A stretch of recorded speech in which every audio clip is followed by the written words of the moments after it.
Year 3 of Scion was an oddly paced year.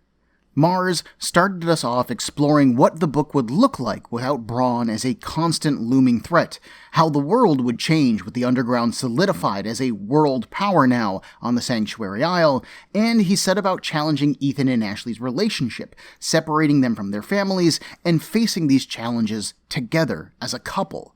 These ideas are all new to the world of Scion, they are very well set up, and I was quite eager to see them all explored moving forward. What we got instead was the fracturing of the Heron royal family, split apart by the secret machinations of Mai Shen and Bron, again. The Sanctuary Isle and its unique problems were put aside in order to set up Tigris as a looming background threat, a plot that was then immediately thrown away so that Bron could marry Ylena and our attention could whiplash shift over to that. So yeah, the pacing was weird. Despite all of the stories and plots that Mars juggled, though, Year 3 never really came together for me. It never really reached a climax. Despite Bron succeeding in marrying Ylena and Mai Shen's death at Ethan's hands, these are big events in the world of Scion, and they just feel like any other issue. That said, author Mars has left us in a very interesting place. We open up issue 37 in the Raven countryside, where King Bron and Queen Ylena have journeyed for their honeymoon. The estate is a beautiful castle, bristling with green trees all around it. A wide stone bridge cuts across golden water as the morning sun rises. Various members of the lesser races bustle about the estate, putting tablecloths on and setting out fresh fruit. A stern, pale-faced, dark-haired woman wakes up the queen, and she isn't nice about it either, commenting that maybe in the west, dawn comes at a different hour, but here in the east, they don't stay in bed all day. Goram, woman, she is the reluctant queen to your psychotic ruler. Cut Ylena some slack. This is House Mistress Osir, and she rules over this estate like Bron does the Raven lands. Now, the king is waiting, and she suggests that Ylena gets dressed. Unless not undressing is also part of her Western heritage. And no swearing. Off, woman. I am not a morning person by any stretch of the imagination, and I would not be able to take this after my wedding night with a man that I hate. So you have my sympathies, Ylena, and you can go get boned, Osir. Get out of here. Ylena does slip on a white robe, and she finds her husband sitting outside at a table. A lovely breakfast setup is spread out all over the table, including fruits, baked goods, and tea. Bron jokes that he was worried that maybe he married an invalid, although they did exert themselves last night, didn't they? He then compliments her, waiting for one Goram second, and then he passively-aggressively says that she should acknowledge the compliment. It's only polite.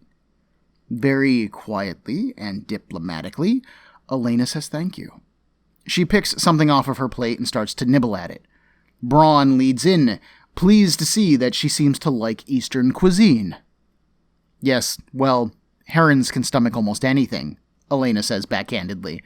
Then her eyes widen as Bron's robe slips open, and she can see the thick scar tissue running along his chest. Oh, this? Bron runs a finger down it. You must have missed it last night. He thinks of this as the first gift that she gave him. Ylena smiles, but not from Bron's comment. She's glad to give him a reminder of herself that is near to his heart. This scar is from the spear that Ylena ran through Bron's chest back in issue 22. Leaning back, Bron returns the smile. Oh, he's sure that she is happy. Maybe someday he can give her something in return. But for now, hopefully it'll serve as a reminder that he is a hard man to kill. Oh, believe me, Ylena says. That thought is never far from my mind. My name is Ben, and this is Comic Book Breakdown episode 18.21 of Scion, Needing Each Other.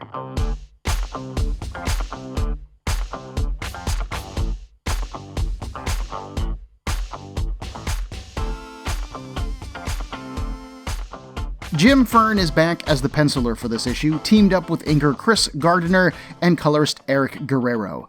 Despite having now drawn 6 full issues of Scion, Fern's style is still evolving. His brawn looks thick and oily. Cheung's brawn is very handsome in comparison. Despite him being an absolute piece of crap, you can see a handsome prince inside of Cheung's interpretation of brawn. Fern's version looks much more caveman-ish with a much heavier forehead brow. Like, I actually hate Bron in this scene, where normally I kind of have some amount of appreciation for the artistry that is behind him being so hateable. A decent amount of my dislike just has to do with the situation itself, and I realize that. Like I said, I normally appreciate how well Mars writes Bron. He is fun to hate most of the time, even when he's doing stuff like murdering his father and blaming his sister for it, or threatening his brother's life in order to retake the throne. But here, and there's no way for me to sugarcoat this, he had sex with Ylena, who probably wasn't thrilled with the idea of having sex with the man who murdered her brother and has tried repeatedly to murder the rest of her family, and that disturbs me to no end. Murder, I am apparently able to appreciate in some degree, and light-level rape, I am not. To be fair, Ylena knew that having private time with Bron would be a part of the deal when she married him. She knew this, and she didn't protest it.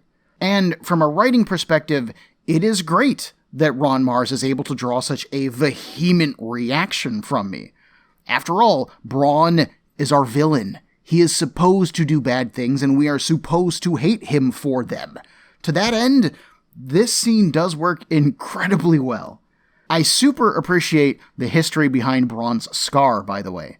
I had totally forgotten that Ylena had shoved that spear through his chest. I'd forgotten most of issue 22 in general, just because it's such a small, done-in-one kind of story. This is an interesting story element. Both Ethan and Ylena have managed to scar Bron, but where Bron constantly tries to kill Ethan for it, he draws Ylena in closer. But he is also aware that she probably hates him and wants him dead, an idea that she seems to confirm in this conversation, and he reminds her that killing him isn't easy. This echoes the conversation that Bron had with Court back in issue 31. "Try to kill me," he says. "You can't do it. I double dog dare you to try it. And find out for yourself." Fern's Ylena has these thick, dark eyelashes, which is amazingly different from her normal look. To be fair, Cheung's version has only ever presented Ylena as a composed princess or as a warrior, so we've never got to see what she looks like the morning after. She is calm and poised in a very hard situation. She seems... I'm having trouble conveying this. Ylena seems different here visually, and I'm not sure why. Maybe it is the big flowing hair that she has, maybe it's the darker eyelashes, maybe it's Gardner's thicker inking. I'm not sure. It's not a bad look for her, it's just different, and I'm having a really tough time pinpointing why this version of Ylena seems so different from Cheung's version of Ylena. Moving on. Anyways, if I can't do it, let's go. We move on to the Raven countryside, not too far from the honeymoon villa, where we find Princes Ethan and Kai riding horses, approaching with haste. Kai thinks that they should be getting near, right, Ethan? Ethan, maybe a bit bitterly, comments that he spent his time in the Ravenlands on the run. He doesn't know the route to the villa any better than Kai does. Ever the complainer, Kai then wishes that Bron had left them faster horses to use, at least. But Ethan sees these animals as a plus. With just the two of them, their arrival will be quiet and fast, all the better to catch Bron unaware. They're going to need him in order to find their father, and if they can do so before Bron learns of Mai Shen's death, so much the better. Oh yeah, with Mai Shen dead, will Bron's superpowers go away? There were characters gifted powers by other members of the First in other cross-gen comics, and those changes were permanent to them.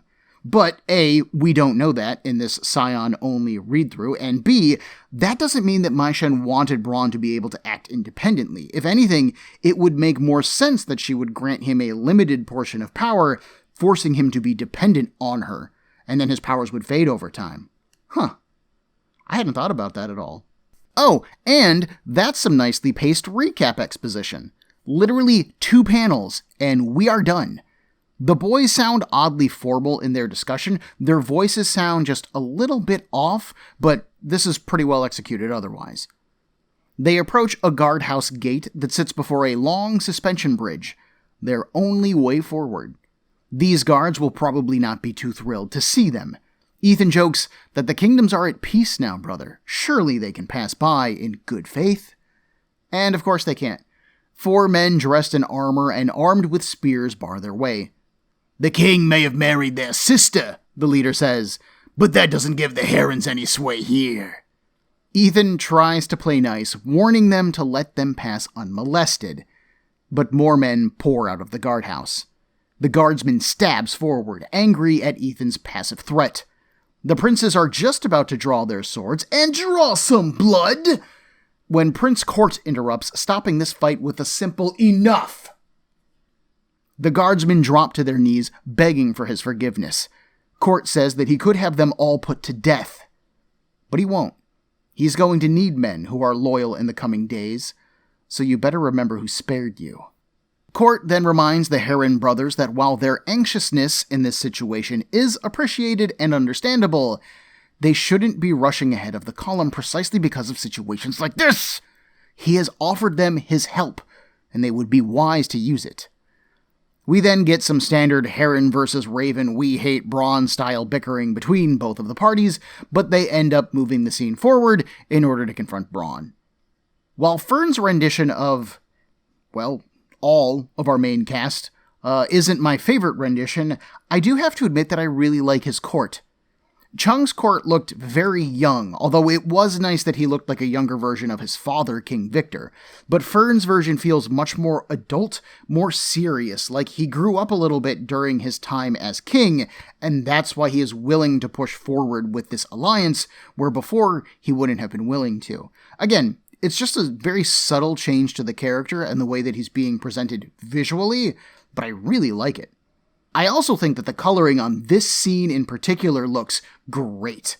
The guardhouse is surrounded by these thick trees and this big forest, and colorist Guerrero makes sure to use browns, greens, golds, and yellows to give the leaves on those trees depth and realism. This scene could easily just be a bunch of green backgrounds with some brown trunks, but he makes sure to make these scenes gorgeous. They look really nice. The line work on Ethan and Kai looks a little dumpy, like they look kind of like mashed potato people, and Fern's Ethan has always been a little bit doughy. So on the one hand, Fern's style is kind of on point, and on the other hand, I think I just don't like his style here. I'm sorry, Jim Fern. At the villa, we find Queen Ylena dressed in the black leather of the Raven Lands, and it shows enough leg and torso that Ashley would be very comfortable in it. Ylena looks out of place and alone, the thick gray stones giving the villa a very sterile, massive, imposing look to them. The hallways are empty, save for a lone raven bird, emphasizing Ylena's solitude. At least until Bron shows up, complimenting her on her raven attire. No matter how she dresses, though, Ylena argues that she will never be one of them. Meaning a raven, of course. And in that, Bron agrees. The Raven people will accept her because he tells them to, but only because he tells them to. He escorts her to the gardens where Bron gestures to a hedge maze. Her situation right now is very much like a maze. She can navigate it alone, or she could find her way through it with some help. Bron says that he is only cruel when he needs to be, only when it benefits him, and being cruel to her gains him nothing. If she can learn to accept him, though, what must be can be made much easier. Bron's big rough hand brushes against the back of Ylena's, and she slips her fingers into it. "That's a pretty speech," Court says from the shadows, "but like everything else about you, brother, that's a lie." Bron and Ylena turn, seeing Court, Kai, and Ethan, as well as Court's entourage of guards. Bron tries to play off this arrival as a kind visit from his well-wishing family, but Ethan craps on that quickly. He dismounts, and he tells Ylena everything that they have discovered. That Mai Shen was pretending to be their father, which thus invalidates the marriage being a way of giving Bron power in the West, and he also informs them of Mai Shen's death. That's right, she died for this, Bron. Now what have you done with my father? Smug as always, Bron takes the death of his lover pretty well. Mai Shen had served her purpose, so no great loss there. "Oh," Ylena says, "like me?" And she slaps the motherfucker. No swearing. "Yes!" Court steps forward as Ylena moves over to her brothers. "This is over," he says. "It is long past time that Bron pay for the murder of their father." "Finally," Bron says. "You found the courage to say it." "What, you expect him to deny it?" "Why bother? It's not like Court will do anything about it." Bron's hand glows and he summons his energy sword, pointing the tip of it at Court. But it is Ethan who challenges Bron, his own sword glowing yellow. He isn't the only one who's going to do something here. As Ethan and Bron start to fight, Ylena draws Kai's sword, eager to settle her own score, but Kai holds her back. She is owed vengeance, for sure, but she can't, not now. This is Ethan's fight. It was always Ethan's fight. As they start to fight, though, it is clear, at least to me, that Bron does not seem to be at 100%. Despite having battled Ethan in the air and doing backflips and shooting off energy blasts in previous battles, this version of Bron can barely stand against Ethan. He gets knocked through the hedge maze, he gets slashed across the chest, and then he crawls backwards to a statue of his father. "There is only one way that he's going to get out of this alive," Ethan says, confident in his own power. "What has he done with their father?" His voice a raspy wheeze. Bron says, "He's one of my loyal subjects. It was Mai Shen's doing, but how perfect is it? Not that Ethan will find him, hidden in plain sight." The tip of a dagger suddenly appears from Bron's chest. Court emerges from the shadows of the statue of King Victor. Bron twists around to look at him. He mutters, "You finally surprised me, brother." And then he falls over, dead. Ethan, who has tried to kill Bron on at least 3 separate occasions, stares at the body in disgust. Court just killed his own brother. And now Court kicks the corpse. "Yeah, and it was too kind of an act, too," he replies. Ylena and Kai now join them, doubtful that Bron is actually dead. Court apologizes for widowing Ylena, but honestly, she's fine with that part of this. Court then promises to salvage what peace he can between their two nations as the new Raven King. "What about father?" Kai asks. "Did Bron say anything?" "Only some cryptic No swearing. Ethan says, "but it's a place for them to start at least. They will find him." Kai claps a hand on his shoulder. Then they best be going. And now Ylena steps up to join them. They weren't planning on doing this without her, were they? And we end issue 37. And I'm mostly satisfied. Like, this is a mess, don't get me wrong, but it was a fast-paced mess, and things happen, and the story got told, and then we are getting to move the floop on, and given our past couple of issues, I love that. But how is this a mess? Well, first off, Mars has spent like 4 to 6 issues setting up almost every previous Ethan and Bron fight. We had a 5-issue build between issues 1 and 6, a 6-issue build between issues 7 and 13, and a 12-issue build to their tournament fight in issue 25. That fight between them felt like a final fight. The fate of the two nations was on the line, the Sanctuary Isles' fate rested on Ethan besting Bron, and Ethan was displaying his highest levels of power thus far, as was Bron. And Bron managed to put up a good fight. Flying through the air, he's shooting energy blasts, making his own energy sword. Everything about that fight felt like such a good climax, and such a good final confrontation between Ethan and Bron. Now, after 2 issues of build-up, Ethan shows up, slaps Bron around for 30 seconds, and then someone else kills him? It's not even Ylena, who was the person that Bron most recently wronged, and quite seriously, and who, in my opinion, was owed the chance to kill Bron. This wedding plot is something that I really think should have been chilling in the background of Scion's world moving forward. Like, sure, have Bron marry Ylena, have Ethan unable to do anything about it, and then he has to return to the Sanctuary Isle and make it work.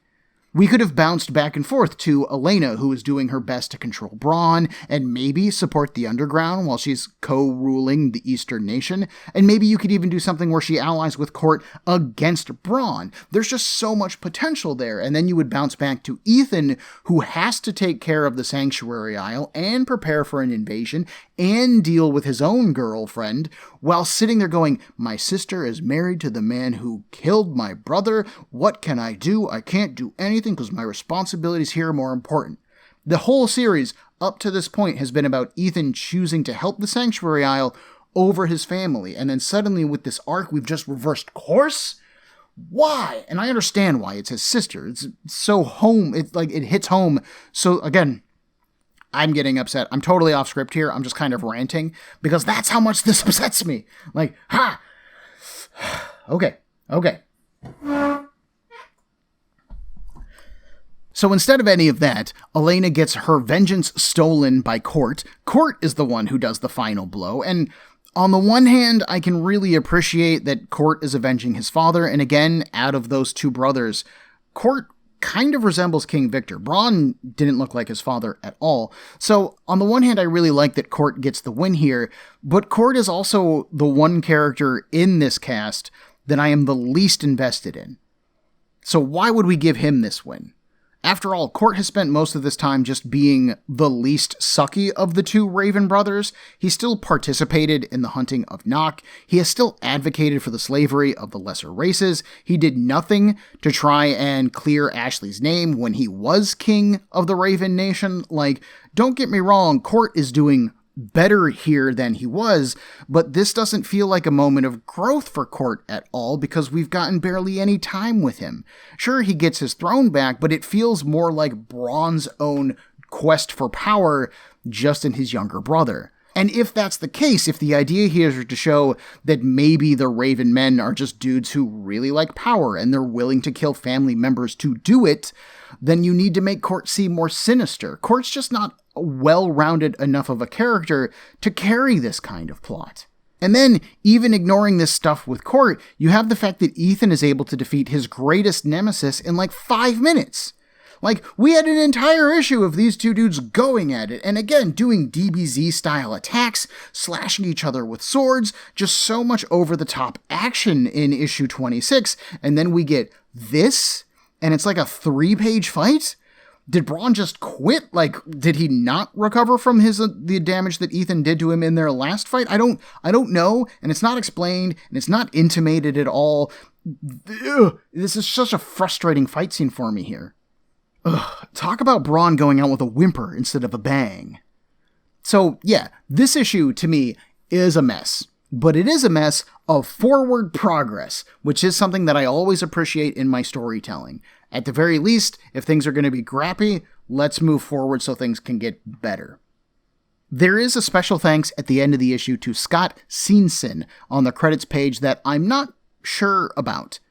Scion was an author who I know best from several Godzilla novels that I read back when I was in high school, as well as some of his books in the Dinotopia series, another group of books, but these I read back when I was littler. At the time, though, meaning 2003, Scion was writing some of the comic books set in R.A. Salvatore's Demon Wars universe for CrossGen. So, this guy is a fantasy author, he's working for CrossGen at the time. I'm assuming that he probably helped to write this issue, although I am unsure of how exactly he helped write it. Mars still gets the main writer credit for the issue, but if Scion wrote some of this, that might explain the slight strangeness to the characters' voices. No one here is written incorrectly, they're just very stiff, formal. During the scene when Ethan and Kai are at the guardhouse, Ethan sounds like he is trying to be a prince throughout the comic, rather than just being himself the way he's always been up to this point. This is perhaps the most fill-in-esque feeling issue of Scion in the entire run, and it is the issue that kills our main enemy. Again, not a fan of how this one works. I am glad to get some forward progress, sure, but I'm also glad to be moving on. A steady rain falls on the Heron children as they continue their journey in issue 38. The three of them ride the Scion equivalent of horses through a dense wood, their hoods up and cloaks held tight. They're on their way to yet another town, although which one, no one knows. These Raven villages all seem the same to them. There's an undercurrent of frustration, of tiredness in the group. They have been hunting for their father for a fortnight, or 2 weeks if you're American, and they are getting sick of this. So let's shake things up. 6 warriors suddenly erupt from the ground and trees around them. But these aren't human warriors. These are members of the lesser races, thick, muscular, gorilla-like beings. Armed with swords and sickles, they knock Ethan from his horse quickly. Fairly experienced in combat now, Ethan rolls with the blow, summoning his sword to hand at the same time. "Stand down," he says to them, "or this will be your burial ground. You get 1 warning." And they heed him. One of them, who is wearing a silver circlet on his head, mutters, "It's him. This is the dude who killed our brothers in the mountains," referring to the warriors that were killed back in issue 15. It's a nice use of continuity. I love that. Ethan stands upright, and he is still armed, but he is not in a fighting stance. Kai and Ylena are both armed as well. We can see their drawn swords. Ethan remains the group's negotiator, though. He doesn't have any problem with these other gorilla dudes, and he doesn't want to have one here. So why did these chumps attack them? One of the apes, who has forehead studs, growls, "They were made to be soldiers. This is all that they know." Now Ethan lets his sword vanish. That might have been the case before, but it doesn't have to be that way now. They were made to be soldiers, sure, but they can choose to be something different. And he offers them a home on the Sanctuary Isle. Studs says that they have heard stories about such a place, but they thought that's all they were. Stories. After all, who would believe that a human would create a safe haven for the lesser races? But wait, you're him, aren't you? Ethan the Liberator. Just Ethan is fine, please. Ethan then introduces his siblings, but Studs is still confused about why a human would help them. And not every human would, Ethan answers honestly. He didn't do anything great. The true courage lies with the lesser races who have made the trip to the Sanctuary Isle, who have thrown away their old lives for something new and unknown, literally risking their lives to get there. Studs rests his spear butt in the mud, sighing. In a place of peace such as that, there would surely be no place for fighting monsters like them. There's actually a former monster on the Sanctuary Isle now, the ex-bounty hunter Exeter. Ethan pulls out his compass and he offers it to Studs. Go to the Sanctuary Isle if you want to, and give this to Exeter. He'll know that it is from Ethan and he'll help them settle in. Studs takes the compass warily. They'll consider it. If the Sanctuary Isle is Ethan's home now, though, what is he doing all the way out here in the Raven Sticks?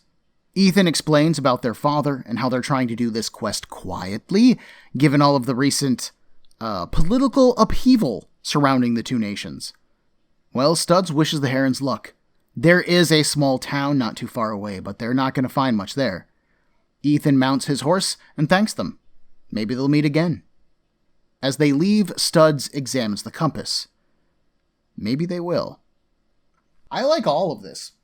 It touches upon Scion's history. It reinforces the idea that Ethan doesn't want to really hurt anyone, but he also isn't going to just walk into traps anymore either. I also like that he is still an ambassador for the Sanctuary Isle. Like, just because the island exists doesn't mean he's going to stop reaching out to people. And I love that Kai and Ylena actually get to see that kind of outreach here. Ethan just took on a group of dangerous potential enemies, and he may have made them into allies. If you recall, Kai has never approved of Ethan's devotion to the underground over his family, but maybe seeing it in action here will kind of start to win him over and have him accept Ethan a little bit more. I also appreciate Ethan resolving a situation without slicing his way through it. I have noted before that Ethan isn't really a great strategist, and to be fair, his strategy here was to leave himself open to attack, so, stay true to yourself, I guess. But Ethan does seem to be a pretty good diplomat.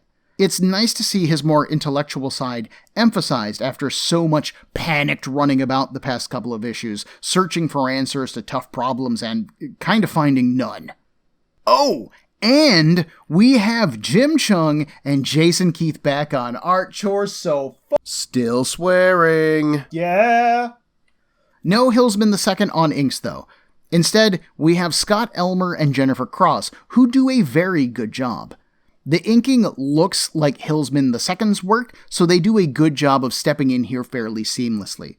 There are parts where you can tell there may be some details missing, or the inks look a little bit faded, and Jim Cheung is a very tight penciler, so I don't know how much of that is them just going over his line work and leaving it as is, versus how much Don Hillsman adds to Cheung's pencils normally.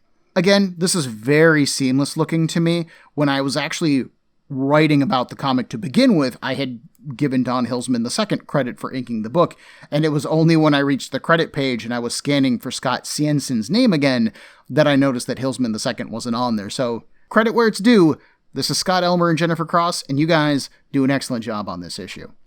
As the siblings ride into town on this damp night, a pair of drunkards stagger away from the tavern. One of them mutters, "Always good for a laugh."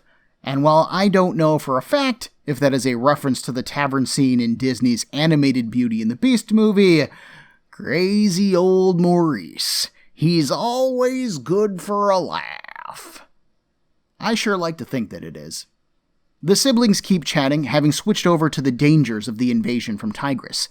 Ethan speculates that they have maybe a few weeks before they are actually threatening the two kingdoms, which blows my mind, because Ethan and Ashley fled there in a tiny boat and they made it to the Sanctuary Isle unmolested and fairly quickly, but okay, sure, Ethan, a couple of weeks. Let's just wander around the countryside searching randomly for one man. Anyways, if they haven't found their father before the invasion happens, Kai will have to take the Heron throne and lead their nation. Ethan asks if he thinks he's up for that. And kind of shockingly, Kai admits that no, he isn't. Ylena says that none of them would be. They need to find their father, especially now. But, given all that has happened between the two kingdoms, they can't risk alerting the Raven Nationals that the leader of their ancient enemy is hidden somewhere in their land.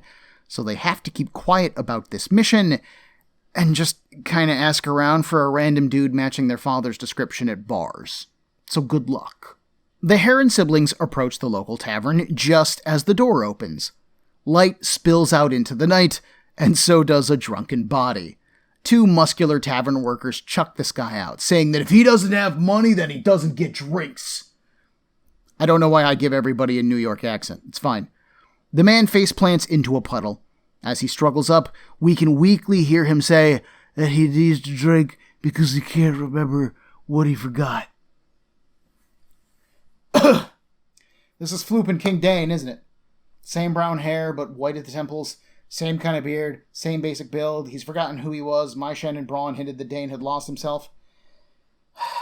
Yeah, this is going to be Dane. Wow, that's anticlimactic. The Herons go inside the tavern, though, lamenting about the poor lost soul outside.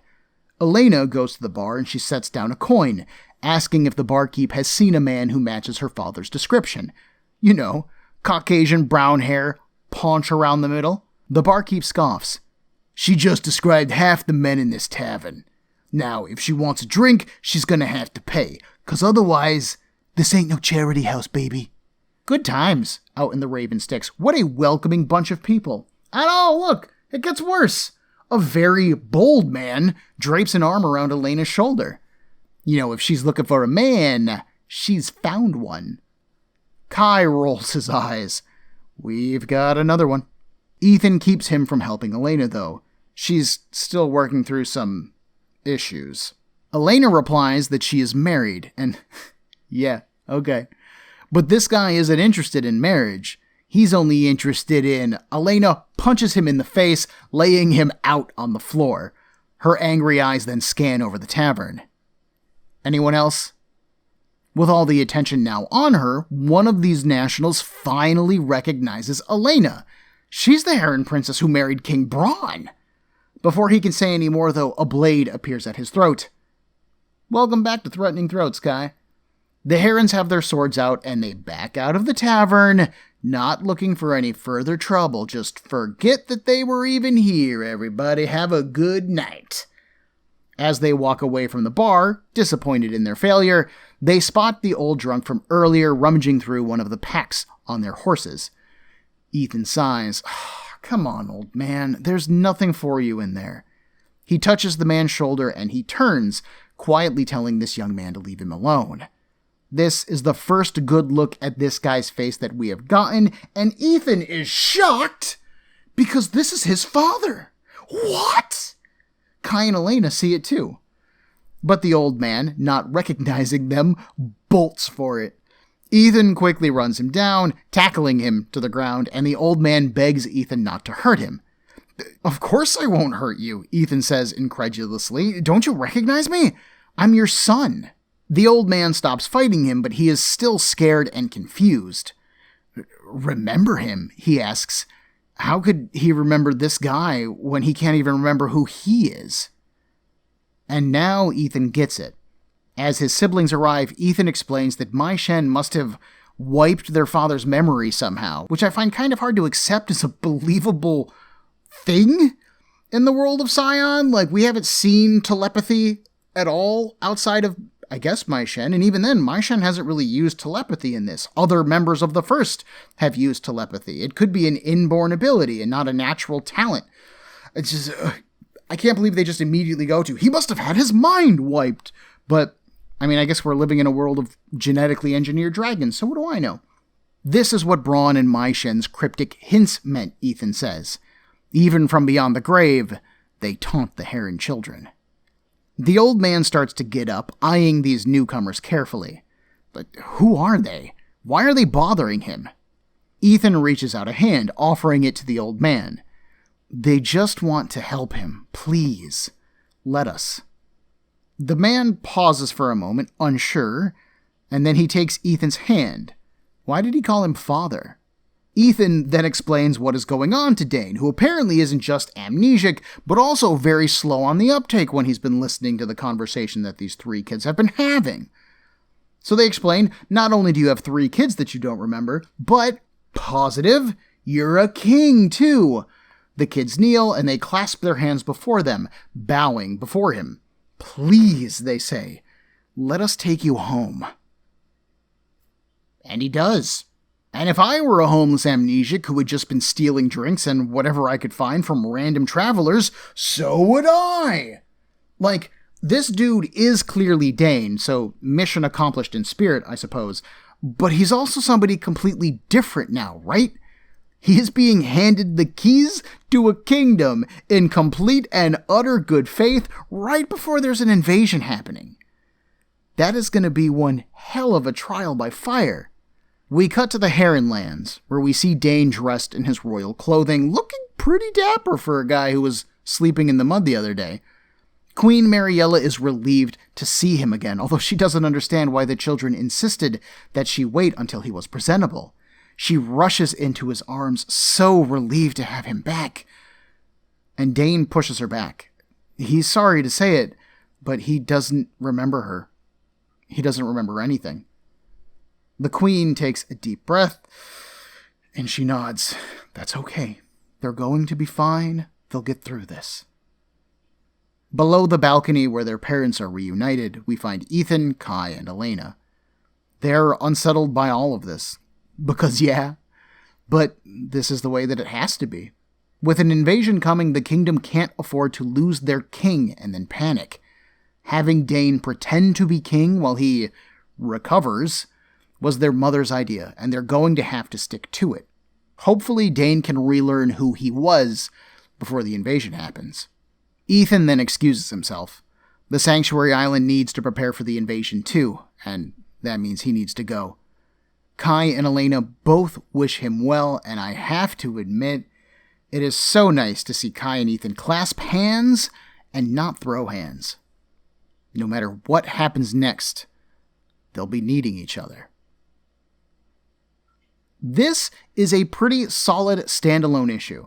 I liked the scene that we got with the War Apes. I like this strange curse that Mai Shen has left on our heroes, and I like its ominous implications. As I pointed out earlier, we don't really know who this new version of Dane is, and now he is a king. That feels like a story to me. I don't know how much time we will be spending with Dane and Mariella, as they honestly haven't even really been secondary characters in Scion, so I'm doubtful that we're going to see much come of this, but the idea is interesting, and that goes a long way for me. The route to get to this point wasn't very exciting, though. There is no real pressure to find Dane within this comic at all, making finding him here have very little stakes. Mars does his best to try to make the Tigrisian invasion feel imminent. That is why Ethan and Ylena are talking about it as they ride into town. We've got a ticking clock here. Invasion is coming, we need our dad. But when it has taken 2 weeks of wandering around the Raven countryside to just randomly stumble into Dane in some random town, well, the invasion doesn't really feel imminent. Now, does it? It feels like we have all the time in the world to find Dane, because eventually we'll just get there, and then the invasion's going to happen. This would have been far more interesting in general to me if New Dane had some implication of character here. Being a harmless drunk doesn't tell us much about Dane himself, so why not explore the core of who Dane is? You know, if Mars had been forced to strip away the kids, the wife, the kingship, what is left of Dane of the Herons? Because whoever that man would be, that's who this new Dane should be. You know, he's a former king, so is he power hungry? Does he see this kingship as an opportunity? It would have been interesting to go to a town and maybe see it being controlled by some behind-the-scenes mobster figure, and then they uncover who that is, and it's King Dane, whose quality of leadership has been corrupted being in the Raven Lands, or something along those lines. You could do where in the couple of weeks between having his mind wiped and being in the Raven Lands, he has picked up on Raven proclivities, towards slavery, towards mistreating people. Again, there's something you could do there, but we don't. It's hard to care about this new Dane when I know so little about who the old Dane was. I mean, other than a good dad and a pretty decent king. And it's not like Ethan lives with his parents anymore either, so how much time are we actually going to spend with this effectively new character? I do like seeing Ylena handle herself in the bar. I am much more used to Kai being the violent hothead, but it is nice to see Ylena get in on that. I also like seeing the brothers trust her to handle herself too. Nobody's babying her here, nobody's protecting their little sister, or older sister in Ethan's case, I guess. But it's very nice to see someone who has gone through this kind of trauma that she just went through being able to handle herself. And maybe, sure, she's being a little meaner than she needs to be, but I think punching that dude in the face is a fairly fine reaction. I also want to take a moment to appreciate the artwork on this issue. I have said before that under Cheung's pencils, Scion is just so pretty. And you would think that an issue this quiet wouldn't really have a lot to look at. But the scene with the war apes is dynamic and it's action-filled. Colorist Jason Keith added in a digital rain effect during the scene to help add to the moody, dreary atmosphere of it. The Heron kids were despondent and they were tired of hunting, and those scenes feel like it. We also get some nice ambient lighting effects, like when the tavern door opens when they throw Dane out for the first time. You know how light diffuses when you open a door into the night, like it looks kind of hazy, it fades away a little bit? Keith replicates that effect very well, so it's super nice. Like, it literally looks like there's light on my comic book page when I'm looking at it. We also get a really gorgeous close-up of Dane when Ethan spins him around and we see his, like, shocked, terrified face. I mean, you know, it's not gorgeous and the Dane is super good-looking right there. I mean, he's old and he's disheveled and he's worried and he's scared and kind of, like, covered in dirt a little bit, but all of that is presented so well. The line work there is so good. Again, Cheung is just an amazing penciler. Issue 38 also has probably one of my favorite covers of Scion, so I highly suggest you look it up. It's just super pretty. It's got the kids sitting on their horses kind of on top of a hill. The background behind them is all white, but they've kind of got like a light blue coloring effect around them, so they kind of like pop out from the white background. But then the hill they're on, the line work resembles a hill, but the image inside the hill is Dane lost in darkness with like the moon sitting next to him. It just looks super nice looking. I really like it. This is the last thing that I want to bring up before I close this episode out. I've pointed out before how Mars and Cheung have evolved Ethan's clothing as the series has gone on. He has moved from the blues and whites of the Heron Nation to light browns and creams, indicating his shifting loyalties to the underground. But in this issue, Ethan is dressed in a blue robe, but it is covered by a brown cloak. His siblings wear the opposite. They are wearing brown and cream clothing, but with rich blue cloaks over top of them. Does this indicate that Ethan is loyal to the underground on the surface, but underneath it he is still a Heron at heart? He certainly abandoned the island to save his sister in a hurry, and with seemingly no word back home at all to let them know how it's going. Remember, they've been wandering around the Raven countryside for 2 weeks. I can't imagine what is going through the minds of Ashley, Exeter, and Skink while they wait on the Sanctuary Isle for him to get back. And if that is the case, what does that say about Kai and Ylena? That they appear loyal to the Heron throne, but maybe they're beginning to go their own way? Kai certainly spoke out against his father when Mai Shen was impersonating him, and maybe after her experience with Bron, I'll say, maybe Ylena isn't feeling too happy with her nation and her duties towards it as well. Or maybe it's just clothes, and I'm reading way too much into it. Next week, we say goodbye to the two men who have shepherded our journey through the world of Scion. Issue 39 is the final issue by author Ron Marz and penciler Jim Cheung. We'll go back over the strange voyage that was Year 3 and see how the decision to leave Scion led to our final, oddly paced issues. Join me in a week for Comic Book Breakdown episode 18.22 of Scion, A Journey's End. Everyone, there are a million podcasts vying for your time and attention, and I'd like to thank you for listening to mine. If you would like to get in touch with me to share a concern, request a series, compliment me, berate me, whatever you like, send me an email at cbbreakdown@gmail.com. Otherwise, thanks for listening.